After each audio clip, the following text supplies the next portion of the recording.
Assalamualaikum warahmatullahi wabarakatuh. Shamar kafuna kam jirtan dhaggeeffattoonni chaanaalii YouTube Maammee Aappii hundi keessanuu nagaaf jaalalli keenya qilleensarraan isin biraa ga'u isiniin jecha warroonni chaanaalii YouTube keenya kanaaf haaraa taatan subscribe godhuudhaan like godhuudhaan eegalaa isiniin jenna. Viidiyoo waggaa daawwattan skip osoo hin goone hamma dhumaatti daawwadhaa. Viidiyoo like godhuudhaan eegalaa hiriyoota keessaniifis share gochuu hin dagatinaan isiniin jaa.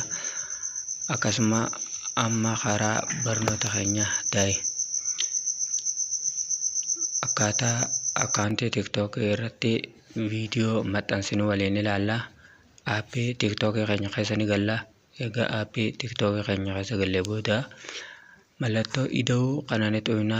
Egaa mallattoo ida'uu kana xuqne booda viidiyoo keenya keessaa filannaa yookaan suuraa keessaa filannaa. San booda egaa keessaa filannee ulaagaa waan itti barreessuu qabnu next kana xuqna. San booda ammoo kana nu dhufe egaa gubbara nu bu'e hashtag mallattoo sullumaa fayyadamuudhaan akka viidiyoo namaatiin wal makatu Oromoo TikTok yookaan Itoophiyaa TikTok jechuudhaan itti barreessina. San booda Oromoo TikTok Itoophiyaa TikTok egaa goone booda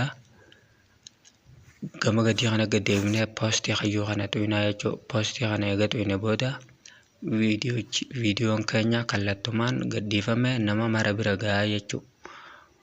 Seera TikTokiin viidiyoo ittiin maxxansan kana fakkaataa. Hamma viidiyoo biraatiin walitti deebinutti nagaan tura. Turtii gaarii. Ammas